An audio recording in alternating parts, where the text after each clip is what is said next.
এক ব্যক্তি এত পাপ করেছে যে শেষে মৃত্যুর সময় সে সন্তানদেরকে ডাকছে, ডেকে বলছে যে আমি যখন মারা যাব আমার লাশটাকে তোমরা কবর দিও না, যদি আল্লাহ পাক আমাকে ধরতে পারেন তাহলে খবর আছে। কি করতে হবে? সে বলছে যে আমার দেহটাকে তোমরা পুড়িয়ে ফেলবে এবং পুড়িয়ে ফেলার পরে ছাইগুলোকে একত্রিত করবা, করে অর্ধেক ছাই সমুদ্রে ভাসিয়ে দিবা, অর্ধেক ছাই বাতাসে উড়িয়ে দিবা।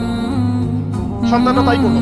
মৃত্যুর পর আল্লাহ পাক এই সমুদ্র এবং জমিনকে বাতাসকে আদেশ করলেন যে তোমরা ছাই জড়ো করে দাও। আর মানুষ আর জিন আল্লাহর কথা না শুনলেও এই প্রকৃতি আল্লাহ পাকের কথা শোনে। বিজ্ঞান বলে প্রকৃতি থেকে সব হচ্ছে। কি প্রকৃতি? প্রকৃতি কি, কাকে বলে? মানুষকে আল্লাহর ইবাদতকে বাদ দিয়ে প্রকৃতি পূজায় নিয়ে গেছে। এই পুরো প্রকৃতি আর মহাবিশ্ব এক আল্লাহর ইবাদত করে। কে সৃষ্টি করলো প্রকৃতি? প্রাকৃতিক ভাবে হয়েছে সবকিছু বলে, আল্লাহ থেকে হয়েছে বলা যাবে না। বলে আপনি মৌলবাদী হয়ে যাবেন। আল্লাহ শব্দ ইউজ করলে আপনি মৌলবাদী হয়ে যাবেন। ধর্মতাত্ত্বিক শব্দগুলোকে আস্তে আস্তে উঠিয়ে দেওয়া হয়েছে। দেখবেন যুক্তি বিজ্ঞান দার্শনিক শব্দগুলোকে আনা হয়েছে। এটাও টেকনিক্যালি করা হয়েছে। কোন সেকুলার মিডিয়াতে আপনি দেখবেন না ইনশাআল্লাহ বলছে। ইনশাআল্লাহ প্রমাণ করবে যে আপনি আস্তিক না নাস্তিক।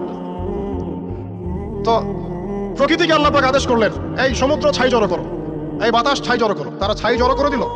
এই ব্যক্তিকে বলা হচ্ছে তুমি জীবিত করে আল্লাহ পাক বলছেন তুমি যে এই কাজটা করেছিলে, লিমা ফাআলতা হাদা, তুমি এই কাজটা কেন করেছো? তখন এই ব্যক্তি উত্তর দিচ্ছে মিন খাশিয়াতিকা ইয়া রাব্বি ওয়া আনতা আ'লাম।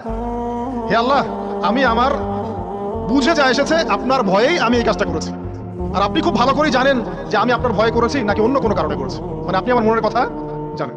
আল্লাহ পাক তাকে মাফ করে দিলেন।